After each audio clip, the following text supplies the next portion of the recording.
여러분 안녕하십니까. 1호 진단 라이브 박장보입니다. 총선이 6개월 앞으로 다가오면서 여야의 총선 시기도 빨라지고 있습니다. 특히 내년 총선은 집권 3년 차를 맞는 윤석열 정부의 중간 평가 성격이 짙은데요. 여야 중진 의원 그리고 전문가와 함께 내년 총선의 관전 포인트와 변수 등을 다각도로 분석해보고 전망해보겠습니다. 1호 진단 라이브 지금 바로 시작합니다.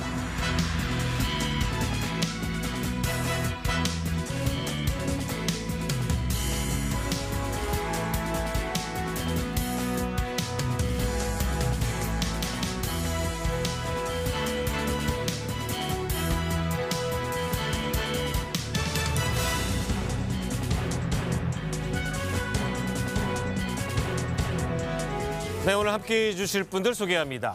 이상민 더불어민주당 의원입니다. 네, 안녕하세요. 안녕하세요. 조혜진 국민의힘 의원입니다. 반갑습니다. 네.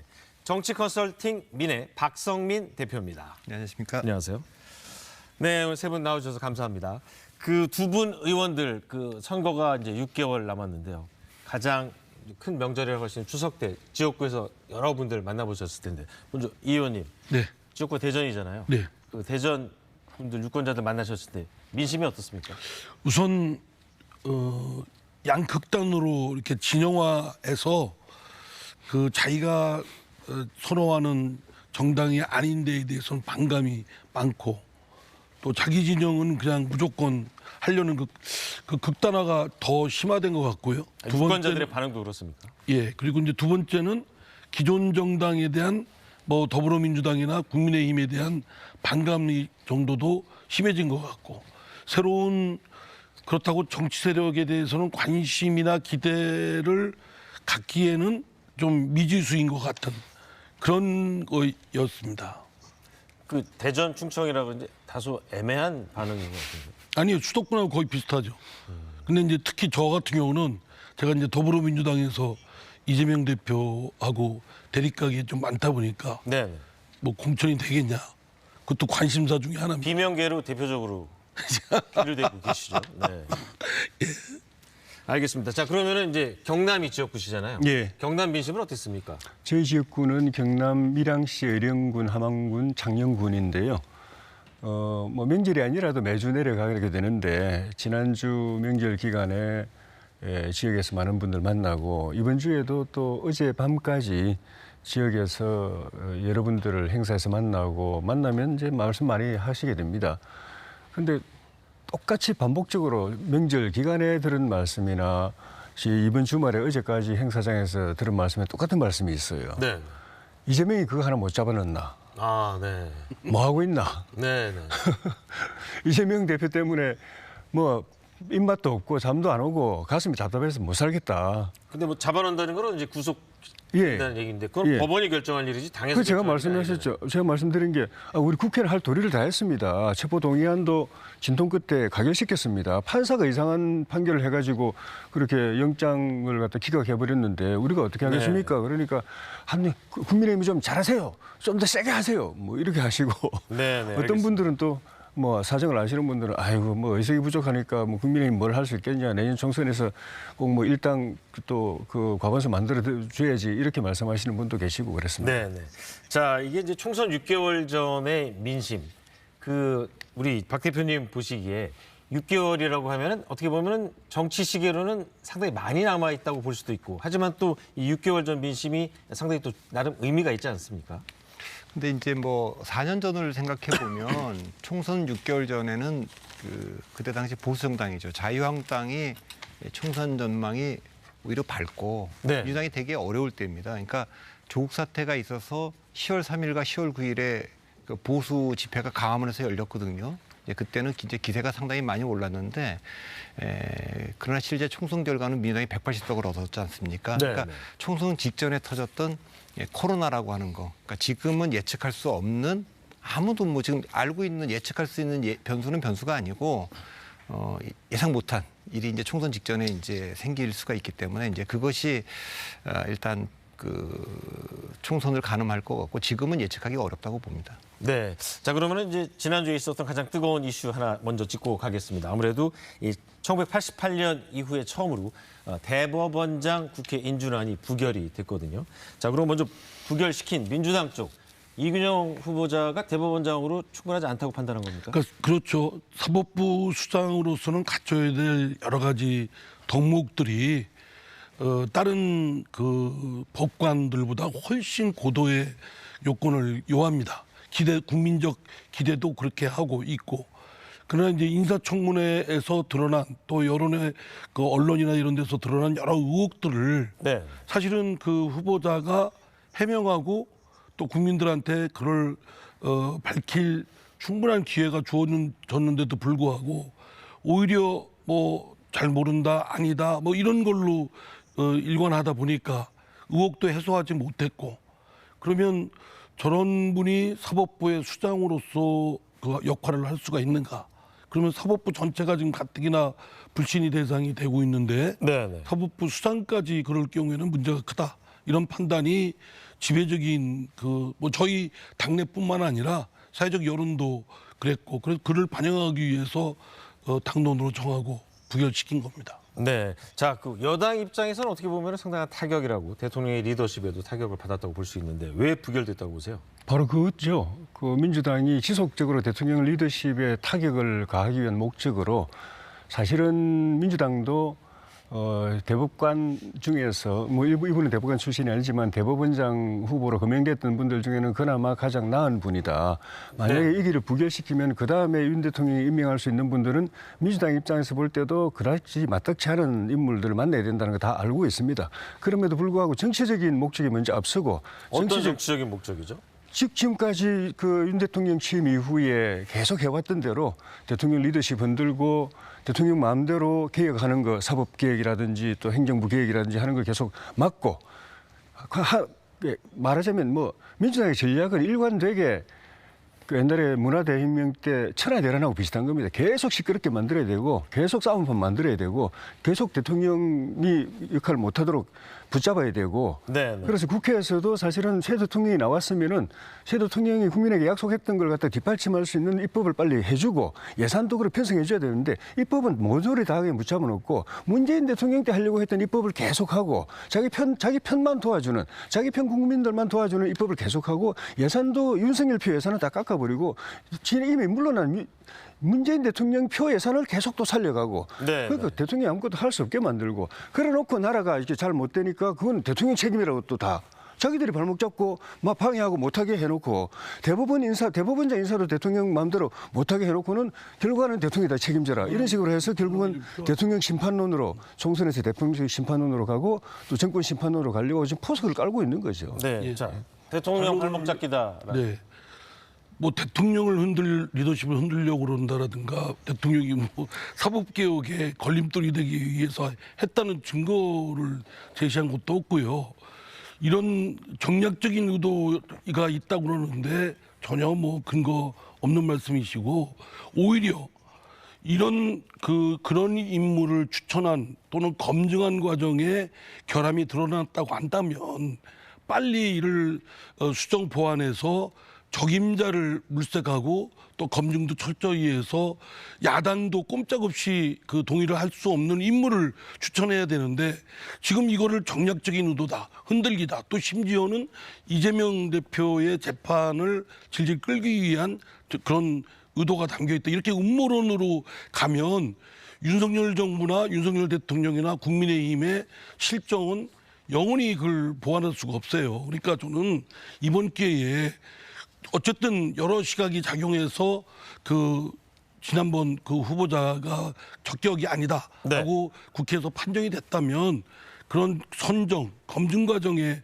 그런 부족한 점, 결함을 빨리 보완해서 적임자를 추천해 주시기 바랍니다.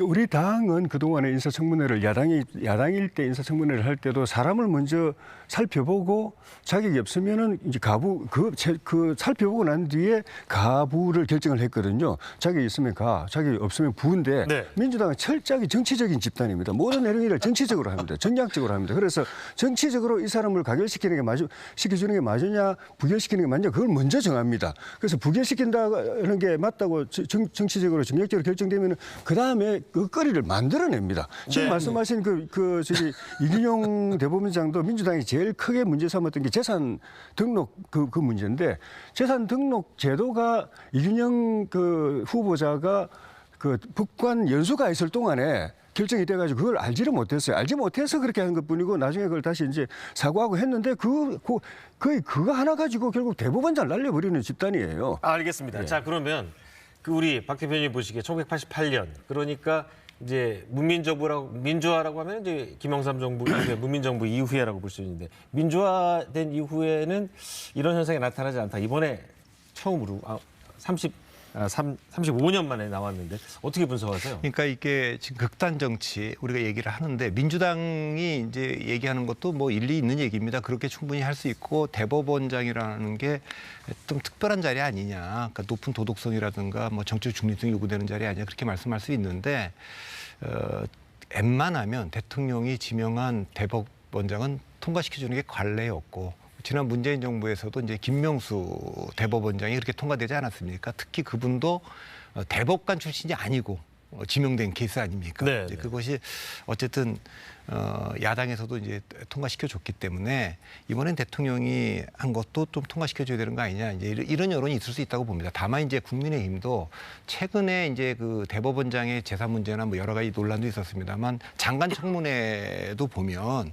이게 국회에 대한 존중이 좀 없는 거 아니냐. 네, 그 네. 후보자는 뭐 정예를 이용해서 퇴장하고 뭐 이런 경우도 있기 때문에 제도에 대한 그러니까 이것이 대통령실과 국민의힘도 국회를 향한 존중의 부족. 물론 그러나 이제 조혜진 의원께서 얘기한 대로 근본적인 거는 우리 지금 35년 만에 이랬다 그러지만 미국은 지금 234년 만에 하원 의장을 해임했고 우리도 네, 9월 네, 21일 날 맞습니다. 헌정사상 처음으로 국무총리 해임 결의안, 야당 대표 체포 동의안, 검사 탄핵 소추안이 1948년 이후 처음인 것이 그냥 하루에 다 처리가 된 적이 있을 정도로 좀 극단적이니까 그거에 좀 뭐 희생양이 됐다 이렇게도 볼 수 있다고 봅니다. 네. 자, 이렇게 여야가 그야말로 상당히 이제 강대강으로 부딪히는 와중에 그 선거가 진행 중입니다. 강서구청장 보궐선거가 진행 중인데 이 강서구청장 선거가 지금 사전 투표율이 22.64% 상당히 높습니다. 가장 높은 결과가 나왔는데 이렇게 사전 투표가 높을 경우에 과연 여야는 어떻게 유불리를 분석하시는지 먼저 이번에는 여당 얘기 먼저 들어볼까요? 예, 사전 투표든 본 투표든 그 투표율이 높으면은 어느 정당이 유리하고 또 낮으면 어느 정당이 유리하고 거꾸로 어느 정당이 불리하고 이런 게 한동안은 그런 패러다임이 있었습니다. 네. 근데 그건 그 뒤로는 최근에는 그거 다 무너졌습니다. 높든 낮든 자기 당 지지자들이 얼마나 투표에 많이 참여했느냐, 네. 그 투표율이 높으냐 낮으냐가 결국 중요하다. 전체 사전 투표율, 전체 본 투표율이 높아도 우리 지지자들이 별로 안 갔으면은 그 우리한테 별로 도움 안 되는 네, 거고, 그렇죠. 지지율이 낮아도 우리 지지자들이 많이 갔으면은 지지율 낮은 게 오히려 우리한테도 그 도움이 되는 어느 당 할 네. 것 없이 그런 거기 때문에 결국은 여당이든 야당이든 그 당 지지자들이 투표장에 특히 이번 같은 경우 사전 투표장에 얼마나 많이 갔느냐 그게 이제 핵심인 거고 그건 본 투표 위에 이제 뚜껑을 열어봐야 알 수 있을 것 같습니다. 네. 민주당 입장에서는 어때요? 사전 투표를 보면 근데 이제 구청장, 기초단체장을 뽑는 선거에 그 구청장, 기초단체장은 그 지역 주민들이 삶, 생활 그리고 지역 발전에 영향이 있고 또 그런 뜻이 있는 분들이 뽑는 그런 선거인데도 불구하고 양당이 당력을 총동원해서 이게 말하자면 내년 있을 총선의 전초전이다. 뭐 이런 있지도 않는 확대 해석을 이렇게 붙여서 총동원을 한 건 정말 한심한 행태다. 네. 현상이라고 봅니다. 이건 이것대로 기초단체장 선거라고 생각되고요. 다만 그 결과에 대해서는 양당 또 그 참여한 정파가 모두 승복을 하고 네. 대호각성하고 이제 여당 같으면 만약 여당이 패배했을 거라 한다면 윤석열 대통령과 어쨌든 그 집권 여당인 국민의힘이 대호각성을 해야 될 것이고 저희가 했다면 저희들가 했 것이고 뭐 하여튼 그런 거가 있어야 되는데 분명히 또 이제 가전인수의 얘기들이 오고 갈 거라고 생각됩니다. 알겠습니다. 어쨌든 이거는 기초단체장을 뽑는 선거에 불과하다. 네. 큰 의미를 부여해서는 좀 금물이다라고 생각합니다. 근데 이제 양당 그 지도부의 말을 보면 상당히 의미를 많이 부여하고 있는 것 같은데 먼저 두 양당의 그 지도부 발언 먼저 보시죠.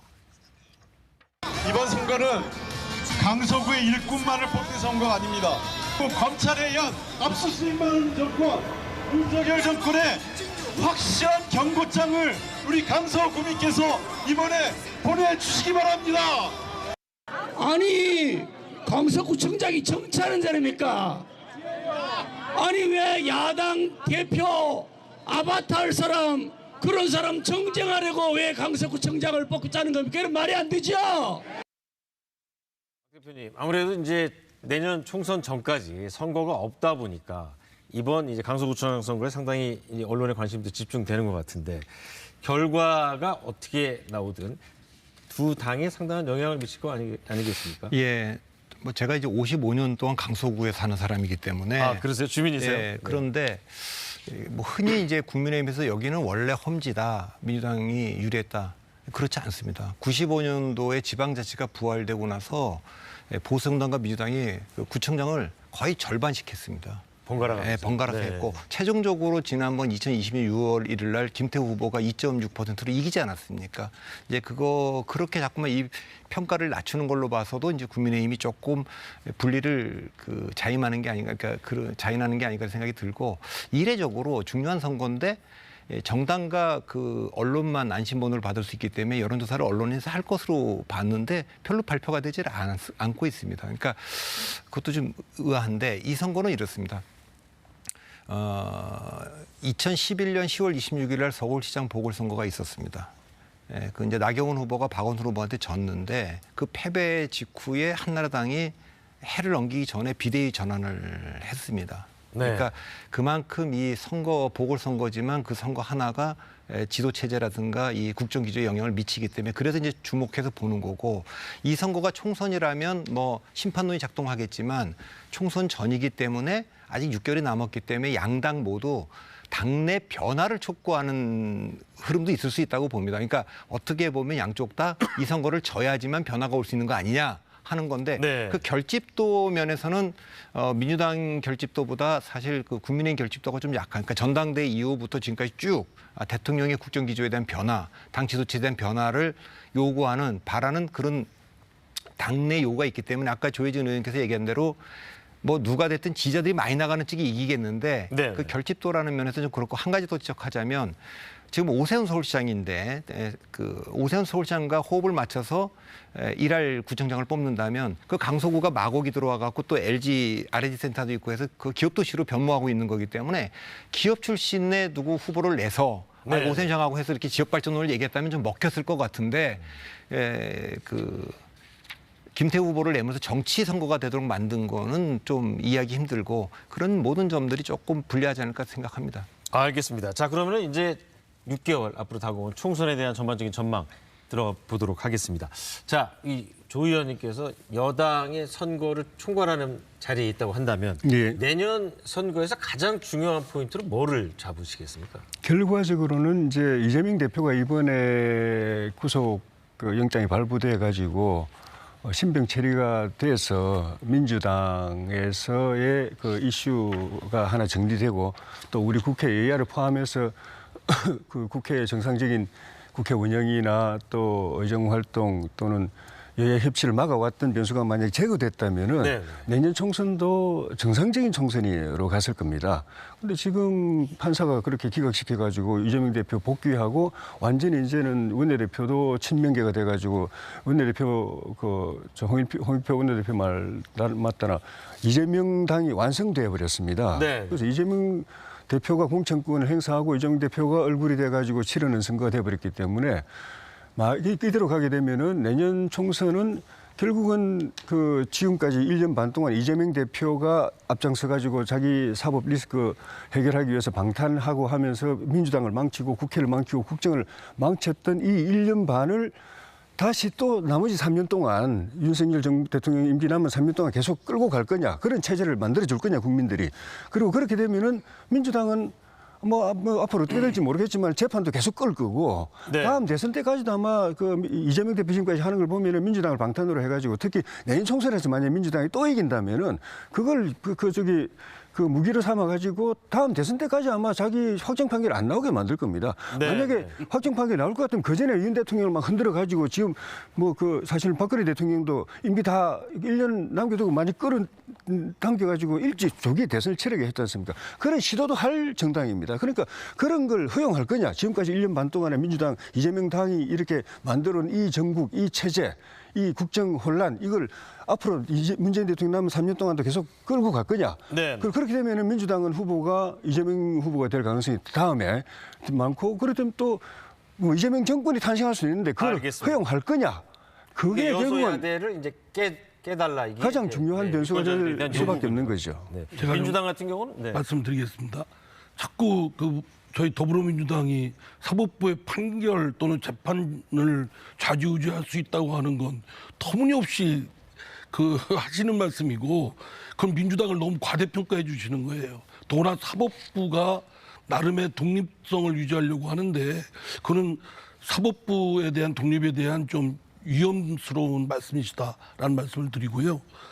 이재명 대표 사법 리스크가 민주당에 있는 것도 사실입니다.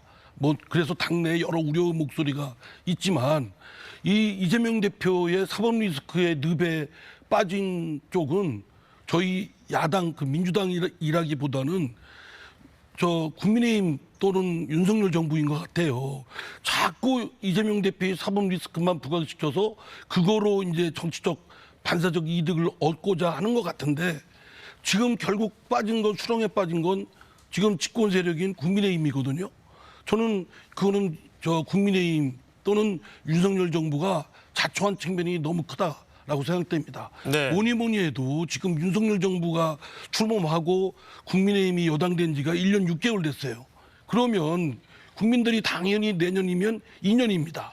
2년째 윤석열 정부 또는 국민의힘 집권 세력에 대한 평가와 심판이 있을 건 당연한 거 아니겠습니까? 네, 네. 그런 걸 생각해서 빨리 국정을 잘못한 게 있으면 빨리 바꾸고, 뭔가 실정이 있으면 보완하고, 뭐 이래야지. 지금 자꾸 저희 그 이재명 대표 그것만 공격하면, 제가 보기에는 그 제가 컨설팅 해드린다면 저 오히려 늪에 빠져서 지금 헤매고 있다. 알겠습니다. 이상민 의원이 평소에는 이재명 대표를 상당히 공격을 많이 하시는데, 조혜진 의원이 공격을 하니까 또 이 아니 제가 좀 나름 일부러 뭐 방어를 하시네요. 이재명 대표를 뭐 어모사격하거나 비화나 하는 게 아니라, 지금 상황이 그렇잖아요. 네. 지금 집권 세력인 국민의힘과 윤석열 대통령이 잘해야 그 좋은 쇼크가 민주당에도 와서 민주당의 내부 혁신이나 여러 가지 변화를 할 수 있는 동인이 될 수 있는데, 이게 서로 지금 악순환하면서 헛발질하고 있으니까 저희 당에서는 지금 국민의힘과 윤석열 대통령이 희망의 등대예요. 우리 국정 운영을, 우리 여당뿐만 포함해서 국정 운영을 이렇게 늪에 물고 들어가는 물귀신 역할을 한 것이 사실 이재명 대표입니다. 그래서 이재명 대표가 대선 끝나자마자 이례적으로 석 달 만에 자기 방탄하려고, 사법 피하려고 총선에 그러니까 국회의원 보궐선거 출마하고 2달 만에 야당 대표 출마할 때 절대 그러면 안 된다. 그러면은 여야 협치 물 건너가고 국회도 엉망이 되고 국정이 마비된다고 그때부터 이야기하고, 저 같은 사람도 TV에 나와서 계속 이야기를 했습니다. 결국 그렇게 돼버렸어요. 그렇게 돼버렸습니다. 알려들지 말아야죠. 근데 자꾸 그렇게 알면서 말려들어요. 여러분. 아니, 하지 말라고 했는데 그 기억고 했고 민주당이 공천해줬고 당선시켜주지 않습니까? 그리고 방탄을 계속 해줬지 않습니까? 진작에 사법적인 이 부분은 정리돼야 될 사안을 갖다 지금까지 끌고 왔고, 결국은 그 판사에 의해서 그리고 기각되게까지 만들었지 않습니까? 정권을 쥐고 있는 쪽이 그럼 뭐하러 정권 잡았는지, 그 정도로 그러면 스스로가 무능하다는 걸 스스로 자포하는 거예요. 근데 제가 정확하게 보기에는 한 말씀 정확하게 말씀 정권 잡았습니까? 대통령직은 가져왔어요. 그런데 아시다시피 지금 국회는 완전히 민주당이 지고 국회만 엉망으로 만드는 게 아니라 사법부까지도 지금 민주당이 좌지우지하잖아요. 행정부는 문재인 정부 때 임명했던 사람들이 밑에 다 그대로 남아 있죠. 대통령이 대통령직 가져온 거 말고는 가져온 게 뭐가 있습니까? 그러니까 이게 둘 다 네, 박 대표님 말씀하시죠.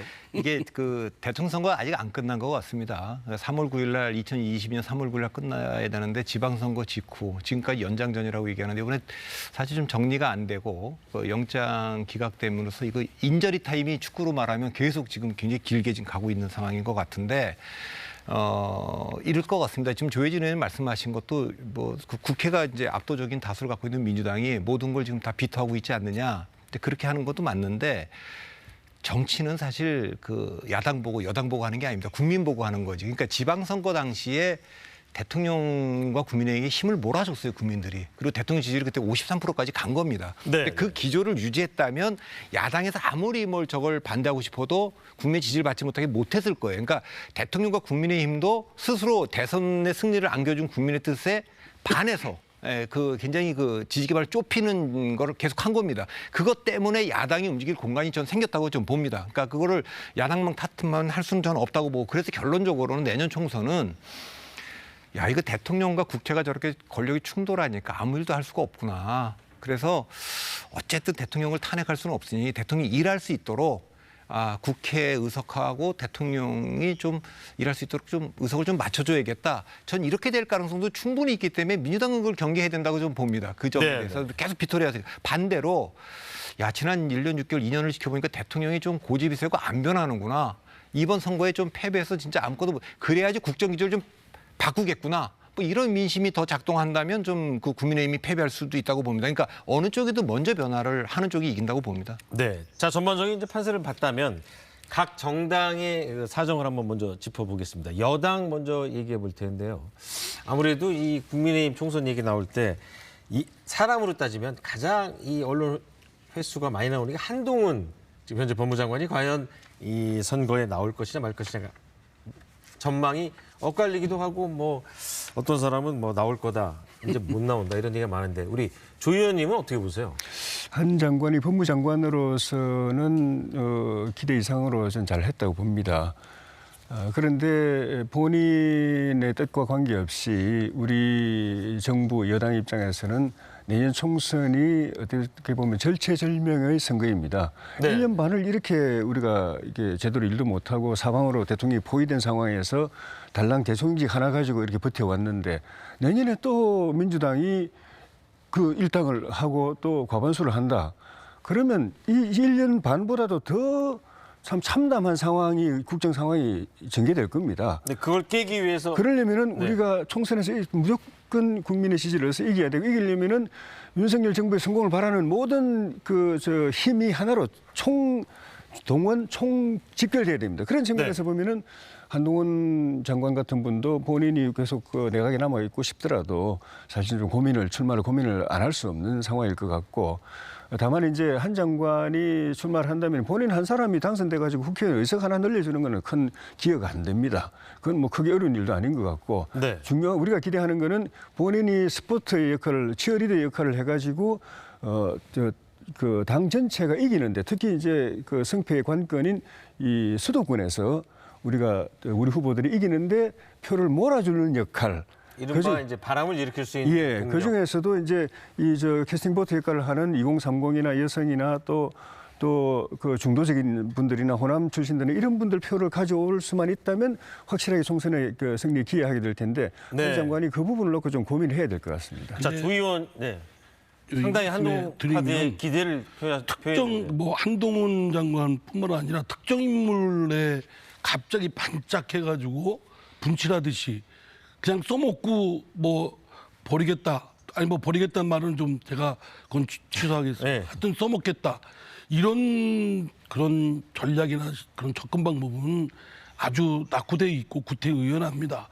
아니 지금 그래도 몇십 년 된 보수 정당이라고 하는 국민의힘이 특정 인물 자체적으로 그런 동력이 없어서 외부에 그것도 정치권에 뛰어든 지 얼마 안 된 인물을 말하자면 간판으로 해서 이번 내년 총선에 좀 뭘 득을 얻겠다 이런 건 좀 너무 나약한 모습이라고 생각되고요.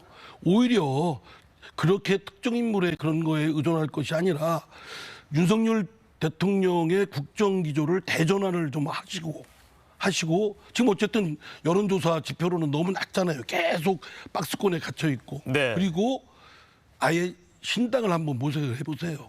지금 국민의힘도 너무 무기력하고 지리멸렬하니까 오히려 국정 대기조의 대전환 하에 윤석열 대통령이 아마 속마음은 그럴 겁니다. 국민의힘이 성에 안 찰 거예요. 그러면 윤석열 대통령의 색깔에 맞는 그런 신당을 아예 모색하는 것 그것도 나는 좋은 방법이라고 생각합니다. 네. 혹시 대통령이랑 무슨 전화 통화나 무슨 교감을 그럴 리 아니죠? 있었어요. 예. 네.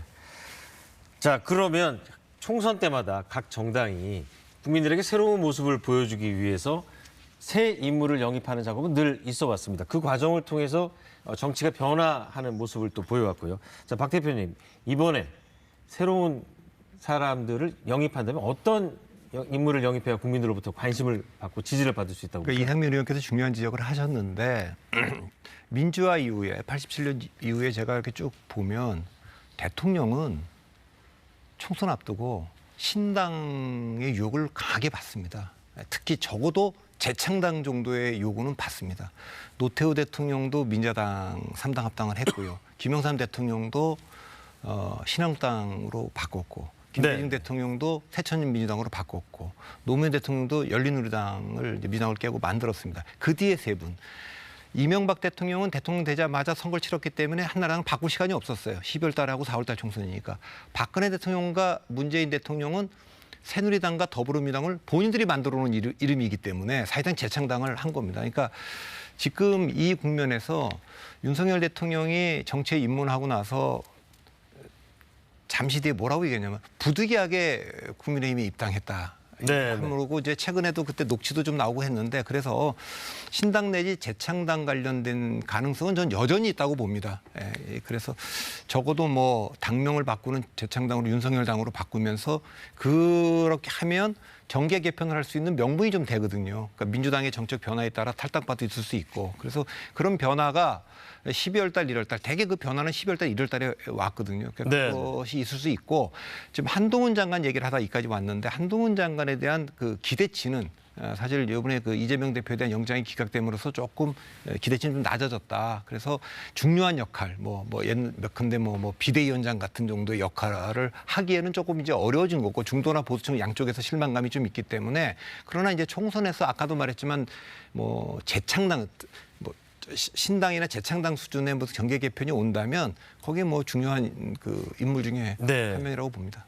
네, 이상민 의원이 이제 신당 얘기를 갑자기 꺼냈는데 여당 얘기도 좀 들어봐야겠어요. 실제로 여당 내에서 그런 움직임이 있습니까?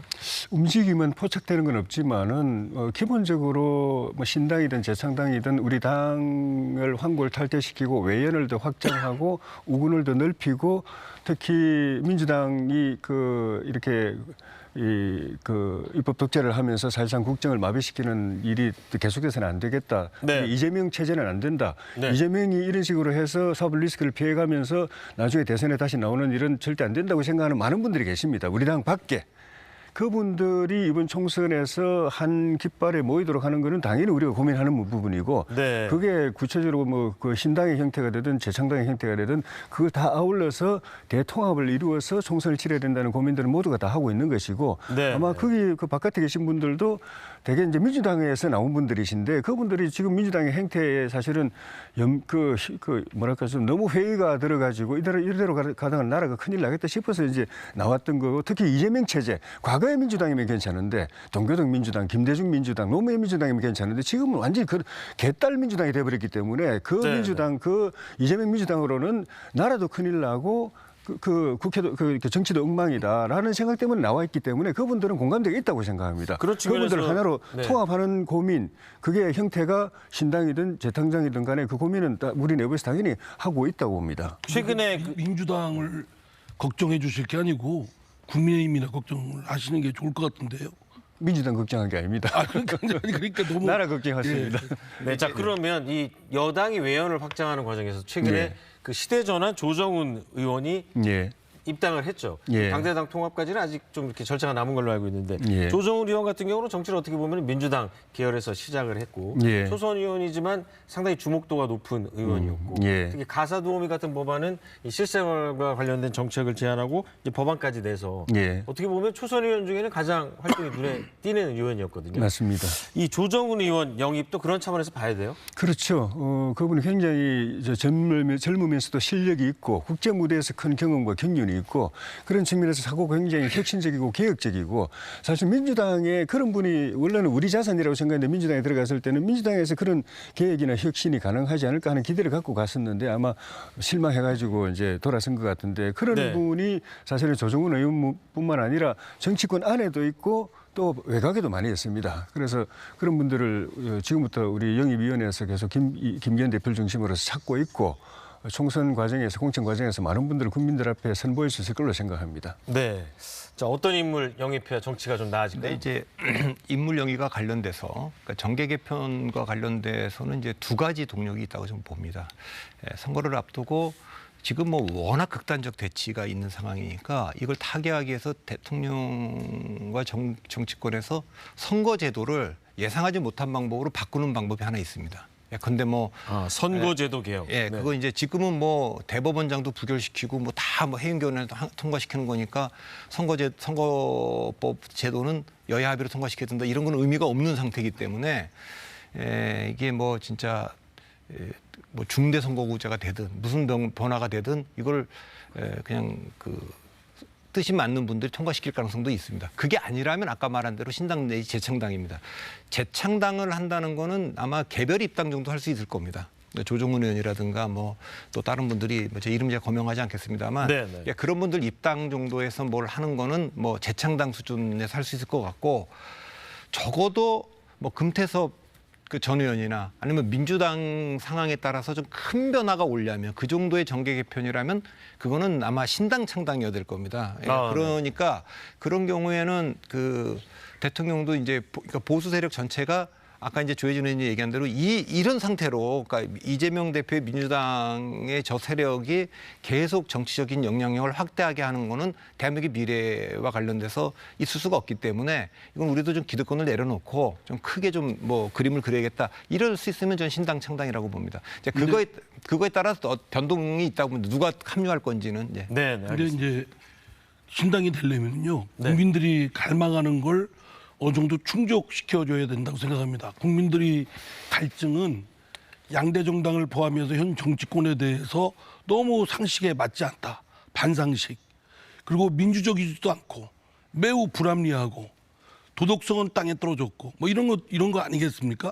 그러면은 다 그대로 상식적이고 그다음에 민주적이고 합리적이고 그리고 좀 더 고도의 도덕성을 갖춘 네. 그런 사람들의 집단이기를 기대하는 것이고 그래야만 된다고 생각하지만 그냥 뭐 그 새로운 인물 지금까지 듣도 보도 못한 어떤 인물 이렇게 채워가지고 한다. 그거는 저는 분실이라고 생각을 해요. 더더구나 윤석열 대통령이 주도하는 신당이 되고자 하려고 한다면 기본적인 전제는 지금까지의 국정 기조를 대전환 완전 상반되게 대전환을 해야만 가능한 일이다라고 말씀을 드립니다. 네. 그러니까 제가 저는 이제 그 얘기를 여러 번 글도 썼는데 우리가 쓴 그 비토크라시에 빠져갖고 지금 아무것도 못하는 상황 아닙니까? 그러니까 서로 이제 반대만 한다는 반대만 거죠. 하는 거죠. 그래서 개헌도 해야 되고 선거제도도 바꿔야겠는데 2032년이면 이제 그 박근혜 대통령 탄핵 때문에 이제 12월 대통령 선거가 지금 3월 달로 와 있어서 3, 4월 달에 2039년 남았는데 이제 그 만나게 되지 않습니까? 그래서 이제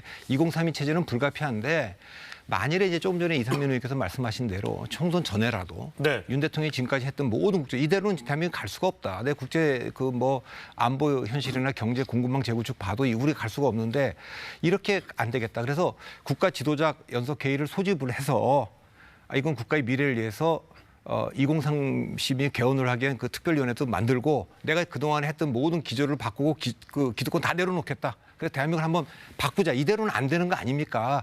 이런 정도의 각오와 비전이 있어야 성립할 것 같고요. 알겠습니다. 그 하나만 제가 추가 말씀드리면 네. 의원님께서 2번 연속으로 국정기조의 대전환이 필요하다고 말씀하셨는데 정권이 바뀐 게 국정기조의 전환입니다. 그리고 윤 대통령이 취임하자마자 연금개혁, 또 교육개혁, 또 노동개혁, 사법개혁 이런 개혁 그 비전을 딱 던졌는데 민주당이 그때부터 극렬 저항하면서 그걸 다 막아왔어요. 자기들 노선하고 안 맞다고. 네.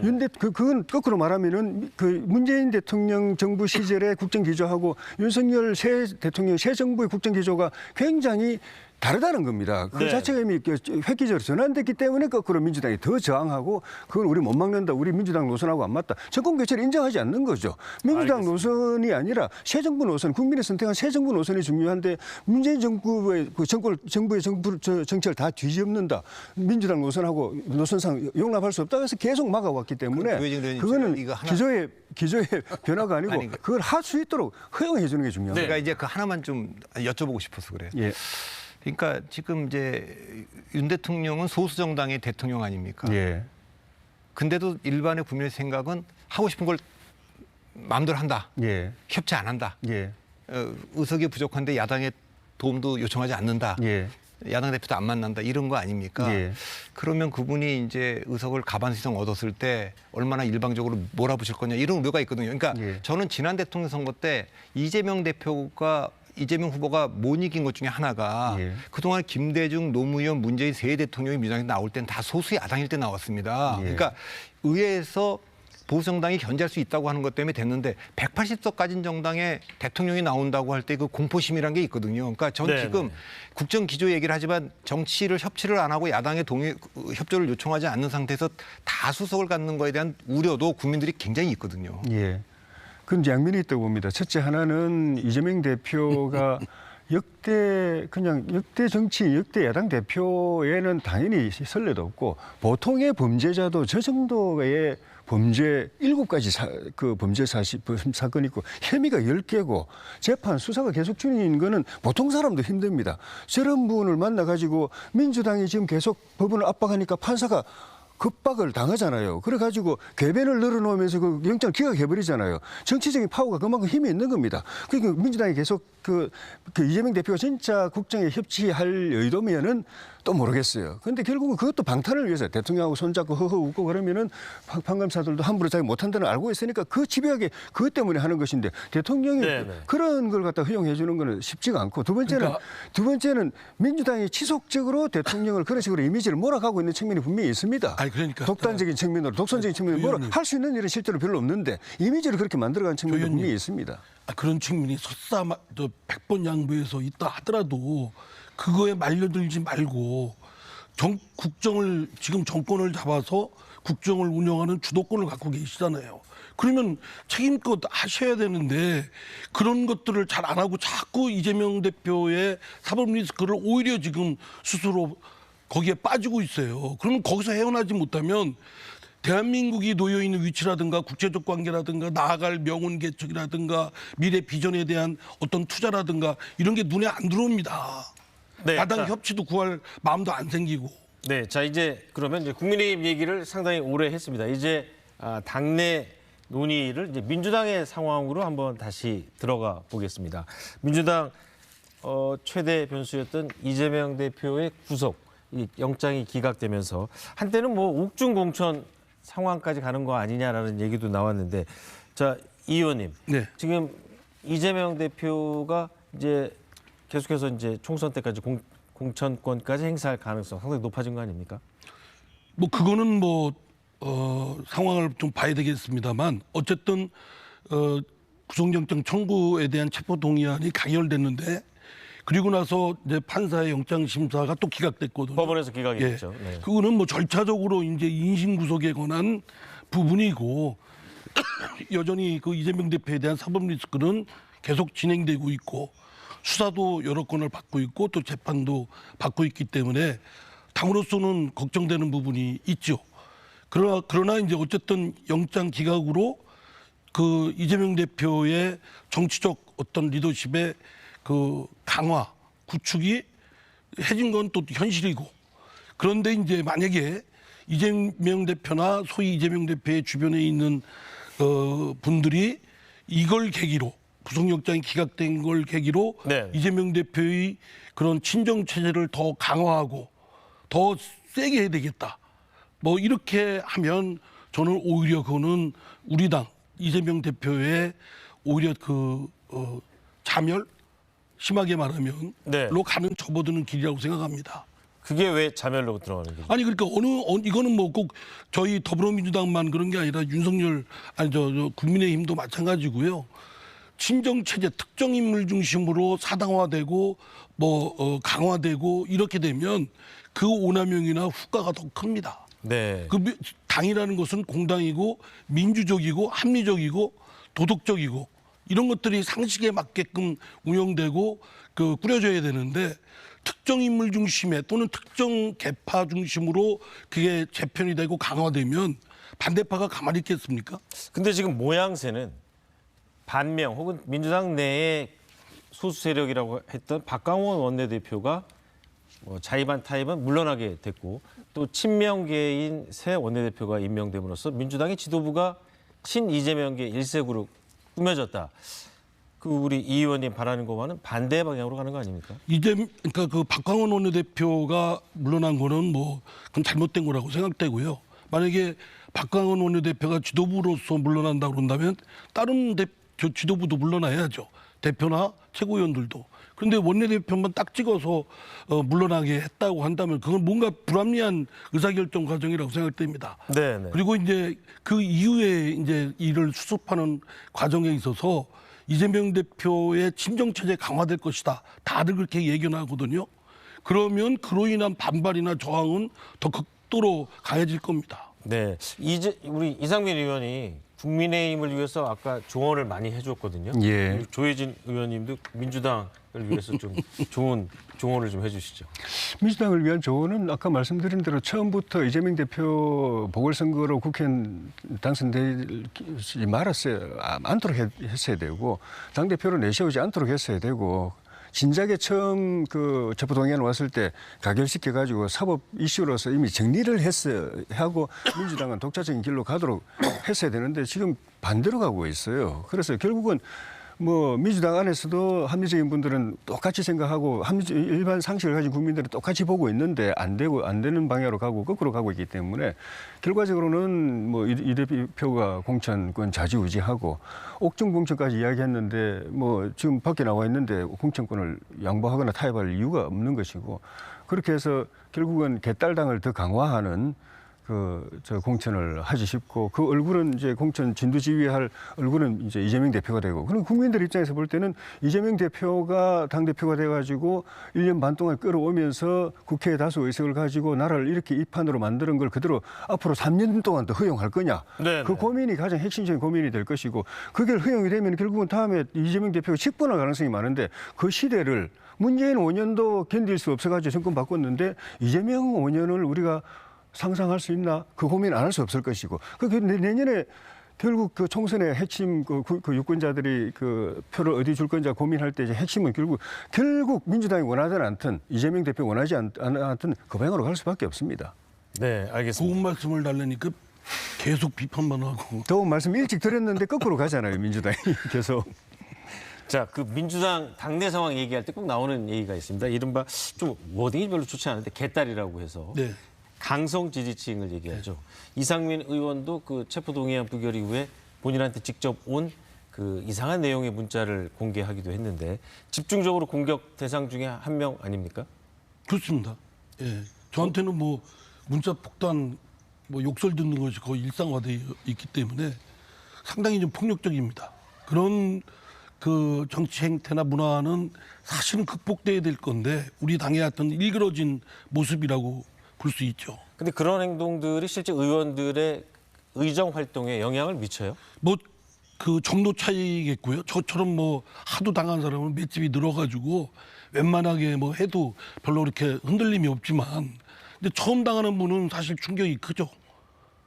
뭐 일일이 방송이라 말씀을 못 드리지만 이제 그런 심한 그런 모욕적 또는 뭐 욕설 또는 겁박 뭐 이런 것들이 이제 계속 반복되고 그러면은 아마 이제 처음 겪는 의원들, 특히 초재선 의원들은 클 겁니다. 네. 그러나 이제 그럼에도 불구하고 그런 거에 뭐 이해 집단이나 뭐 이런 것들에 늘상 있을 수 있거든요. 정치인한테는. 그러니까 그건 본인이 정치인이 거기에 넘어가 굴복하거나 무릎 꿇어서는 안 되죠. 알겠습니다. 근데 강성 지지층 혹은 전통적인 지지층은 늘 어느 정당에나 있는 거고 국민의힘에도 있는데 유독 왜 이 민주당의 강성 지지층이 많이 언급이 되는 걸까요? 그 집단이 사실은 그 우리 역사에서 이렇게 정치 세력으로서는 처음 등장하는 아주 기괴한 행태를 가진 사고와 행태를 가진 집단입니다. 왜 그렇게 분석하세요? 그 같은 동료를 그냥 적대시하잖아요. 그리고 뭐 색출이니 무슨 뭐 보복이니 숙청이니 이런 거는 우리 정당사에서는 그런 문화가 없었습니다. 굳이 따지자면은 문화 대혁명 때 또 그 마오쩌둥 때 잠시 있었던 거나 스탈린 그 치하에서 있었거나 북한에서는 그런 게 노동당에서 그런 게 있지만은 우리 정당에서 처음 보는 기괴한 풍경이 지금 도입되고 있고, 그게 우리 당은 아니지만은 같은 파트너인 더구나 국회 일당을 차지하고 국정을 좌지우지하는 당이 그 세력이 주도하고 있고 양심적이고 합리적이고 상식적이고 나라 걱정하는 분들이 제대로 역할을 하지 못하게 꽁꽁 묶어놓고 제거하려고 하는 시대. 네. 그걸 공천을 통해서 반영하겠다고 그러고, 심지어 박지원 전 그 국정원장 같은 분까지 우리 야당의 원로인데 그분까지도 어떻게 그 개딸에 어떻게 이게 좀 전이가 됐는지 모르겠지만 이 방송에서 공개적으로 나와가지고 뭐 저거 비명계 뭐 저 사람들 징계할 필요 없습니다. 다음에 공천 때 다 날리면 됩니다. 네. 이런 이야기를 하는 민주당으로 망가져 버렸어요. 그러니까 국회도 엉망, 정치도 엉망이지만 나라가 이래가지고 더구나 그게 내년에 말씀드리지만 다시 또 국회 가반을 차지해가지고 국정을 좌지우지하고 윤석열 대통령 3년을 엉망으로 만들고 나라를 또 그렇게 만든다. 그러면 대한민국의 끔찍한 시대가 오게 됩니다. 알겠습니다. 그러니까 민주당도 정말 민주당 사랑하고 나라를 사랑하는 민주당 당원들이라면은 정말 깊이 고민하셔야 됩니다. 네. 그 우리 정치에서 나타나는 이런 강성 지지층의 현상, 일종의 팬덤 어떻게 보세요? 그러니까 일단 그 민주당이 전체주의적 행태를 보이고 있다는 말에 이제 동의합니다. 그러니까 그건 아주 이례적인 얘기고, 다만 이게 미국 정치도 지금 이러는 상황이라 좀 그런 게 있고, 강성 지지층, 이게 강성 지지층 팬덤이 아니라 정치 훌리건이죠. 정치 반대의 목소리를 폭력적으로 억압하는데, 네. 강성 지지층이 흔들리는 건 민주당만의 문제는 아닙니다. 그러니까 사실 2020년에 180석을 민주당이 내줄 때까지, 당명은 그때 미래통합당이었습니다. 2월 달까지 존재했던 자유한국당 시절이 한교안 대표 체제와 뭐 전모 목사와 뭐 강화문의 뭐 강성 지지층들, 그다음 보수 유튜버들 이렇게 끌려가면서 중도층이 다 떠나지 않았습니까? 그 결과가 2020년의 총선의 대참패 아닙니까? 그러니까 지금 총선과 관련해서 보면 두 가지 질문이 있습니다. 이재명 대표가 기각받았으니까 이재명 대표 체제로 치러야 된다고 하는 주장이 있을 수 있죠. 저는 네. 이 가능성을 10% 보지 않습니다. 그러니까 친명과 반명조차도 이재명 대표가 이렇게 이제 그 기각됐으니까 우리가 똘똘 뭉쳐 싸우자, 윤석열 정부하고. 저는 이 가능성을 낮게 보는 이유는 대통령 선거 때까지만 해도 대장동과 관련된 이런저런 얘기들은 있었지만 뭐 기소돼서 재판받거나 수사받거나 이런 건 아니지 않습니까? 네. 지금은 그러면 반명비명들이 지금 이거 다 재판도 받고 있는데 이걸 어떻게 방어하겠습니까? 이게 첫째가 10%라고. 두 번째는 결국 한 40%는 저는 그 비대위로 전환할 수밖에 없을 거다. 왜? 선거가 다가오면 이길 수 없다 그러면 박근혜 비대위, 문재인 비대위처럼 총선 이겨야 되니까 넘어갈 수 있다. 저는 가장 큰 가능성, 세 번째는 역시 이게 정리가 잘 안 되기 때문에 지금까지 해왔던 민주당으로 보면 분열될 가능성이 좀 크다 그렇게 봅니다. 근데 민주당이 알아야 될 얘기는 지금은 윤석열 대통령에 대한 기대도 있고 변화를 촉구하는 면에서 윤석열 대통령의 부정적 여론이 매우 높지만, 대통령 선거 때, 국회 선거 당시에 가면 지금의 저희 야당을 계속 우리가 압도적으로 다수를 만들어서 네. 이렇게 하도록 해줘야 되느냐라고 하는 이재명과 민주당에 대한 심판의 시간이 올 겁니다. 저는 그 전에 알겠습니다. 변화를 할 수 있느냐가 좀 관건이라고 봅니다. 자, 그럼 민주당 역시 한번 이 질문 같이 들어볼게요. 새 인물. 민주당이 어떤 새 인물이 필요한지. 왜냐하면 그 이른바 386이라고 하는 세대가 벌써 586이 됐지 않습니까? 지난 30년 동안 한국 정치 이 좌파 진영에서 상당한 기득권을 행사했는데 새로운 인물을 통해서 민주당이 변화할 가능성이 있다면 어떤 인물들이 들어와야 될까요? 아까도 말씀드렸지만 국민들이 갈증 느끼는 건 지극히 상식적인 겁니다. 지금 워낙 좀 기존의 그 더불어민주당이나 국민의힘의 정치 행태가 상식에 반하는 행태들이 많았기 때문에 네. 상식적인 건데 그 상식적인 건 뭐냐? 민주적이고 합리적이고 또 도덕적으로 좀 깨끗하고 네, 네. 그런 분들인데 그런 분들을 비전과 능력이 있는 분들을 모이게끔 하려면 이 당이 건강하고 민주적이고 합리적이어야죠. 그런데 그냥 몇 사람, 젊은 사람, 또 여성, 뭐 이렇게 이름 있는 명망가 해가지고서 이렇게 대충 그런 분들을 앞에 내세우면 분칠은 한 거지만 일회성이나 선거용은 안 실은 된다는 당의 거죠. 그런 본질을 바꾸거나 어떤 체질을 바꾸거나 한 건 아니죠.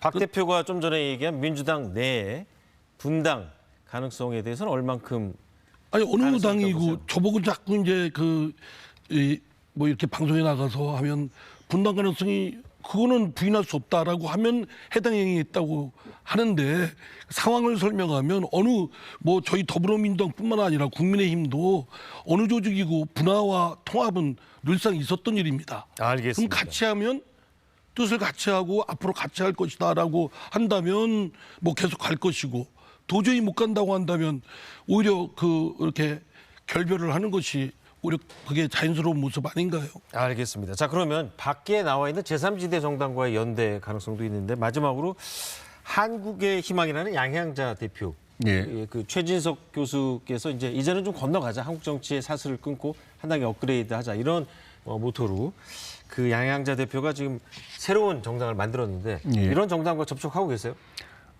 저는 하고 있다고 봅니다.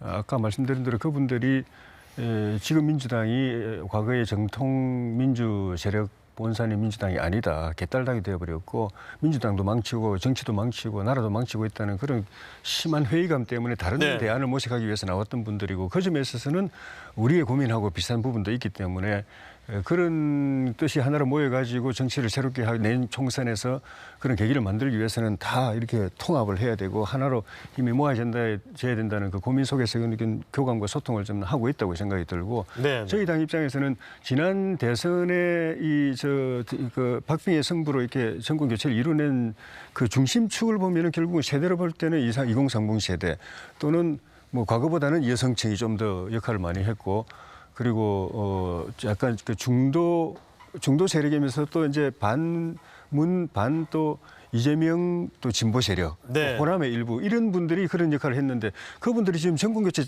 대통령직만 바꿔놨지 정권교체 안 됐다는 걸 눈으로 보고 있기 때문에 내년 총선에서 제대로 된 정권교체 의회 권력 교체를 통해서 제대로 된 정권교체를 이루어낼 캐스팅 보트도 핵심 수축도 그런 분들이기 때문에 그런 알겠습니다. 분들을 하나로 모아내는데 우리 대통합에 또는 정계 개편에 또는 새로운 인물 영입에 그 키워드가 가 있지 않을까 생각합니다. 근데 국민의힘이 그럴 바탕이 되어 있나 저는 의문입니다.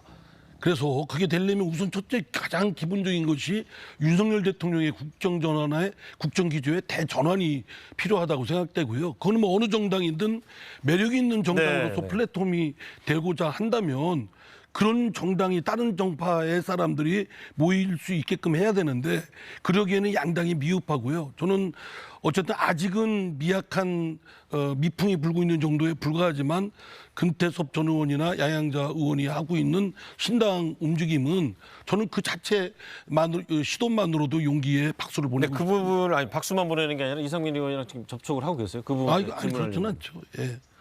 박수를 보내는 거지. 박수만 보내고 접촉은 안 하신다. 네, 알겠습니다. 그 이제 총선 6개월 남겨져 있는데 유권자들이 아마 6개월 동안 면밀하게 두 정당 그리고 대통령이 어떤 그 업적을 남기는지 어떤 방향성을 지시하는지 면밀하게 잘 판단하실 걸로 생각합니다. 오늘 세 분 말씀 잘 들었습니다. 고맙습니다. 네, 내년 총선에서 이 중요한 또 다른 문제, 바로 엄정한 선거 관리입니다. 지난 선거에서는 이 수준 이하의 관리 행태가 드러나면서 선관위가 수차례 대국민 사과를 하기도 했는데 다시는 이런 일이 반복돼서는 안 됩니다. 남은 6개월 동안 철저한 준비를 통해서 부정선거 의혹이라는 말 자체가 나오지 않도록 하는 게 선관위의 중대한 책무입니다. 1호 진단 라이브 오늘 여기서 마치겠습니다. 고맙습니다.